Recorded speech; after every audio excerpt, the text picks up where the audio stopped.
one ever friggin' knew that there are times when my life is on the precipice of death and that these bears can bite, they can kill, and if I am weak, I go down.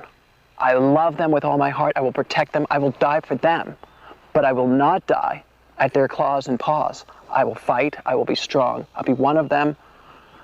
I will be the master. Timothy Treadwell and Amie's remains were discovered by their air taxi pilot who had arrived at their campsite to pick them up. At first, the campsite seemed abandoned. Then the pilot noticed the bear stalking the area as if guarding his prey. The air taxi pilot quickly alerted park rangers who arrived and searched the area. They found the couple's remains quickly. Treadwell's mangled head, part of his spine, his right forearm, and his hand were recovered a short distance from the camp. His wristwatch was still attached to his arm and still ticking.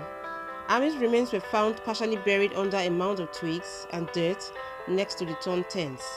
The park rangers were forced to kill the bear as it attempted to attack them as they recovered the remains.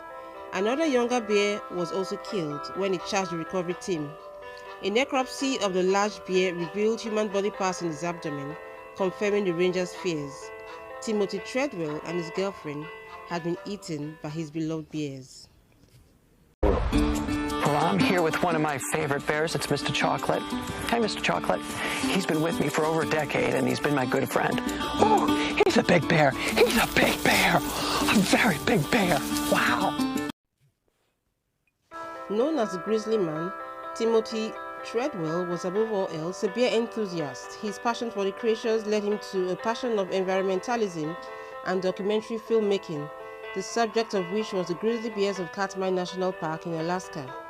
Beginning in the late 1980s, Treadwell began summering in Alaska. For 13 summers in a row, he would camp along the Katmai coast, an area of Alaska well known for its large grizzly bear population. During the early part of the summers, he would stay on the Big Green, a grassy area on Hallow Bay. Later, he'd move south to Kaplia Bay, an area with thick brush.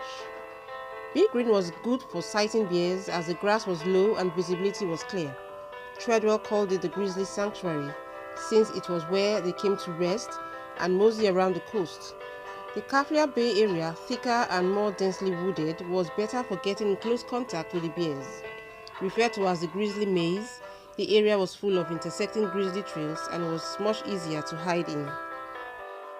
In 2001, I came here and protected the animals as best I could. In fact, I'm the only protection for these animals out here. Animals rule. Timothy conquered. He tended to want to become a bear. Most times I'm a kind warrior out here.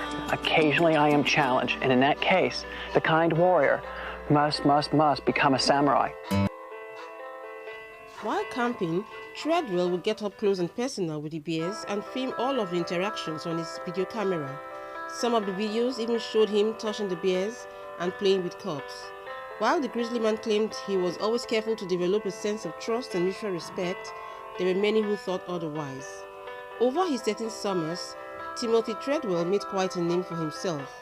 Park rangers and National Park Service warned Treadwell that his relationship with the bears would inevitably turn deadly. Not only were the bears enormous, weighing up to 1,000 pounds and standing taller than a man, went up on their hind legs, they felt he was interfering with the natural order of the parks. In 1998, they issued him a citation for carrying food in a teat, a known attractant of bears, along with several other infractions for illegal camping practices.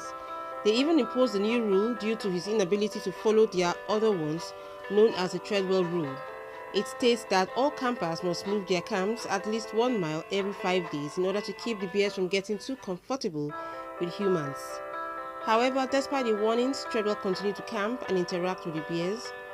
Within several years, his insistence on maintaining close contact with them would lead to his gruesome and horrifying downfall. I will die for these animals. I will die for these animals. I will die for these animals. Now the longhorns are gone, and the drovers are gone, the Comanches are gone. This is my life. This is what I do. I love it. Geronimo's.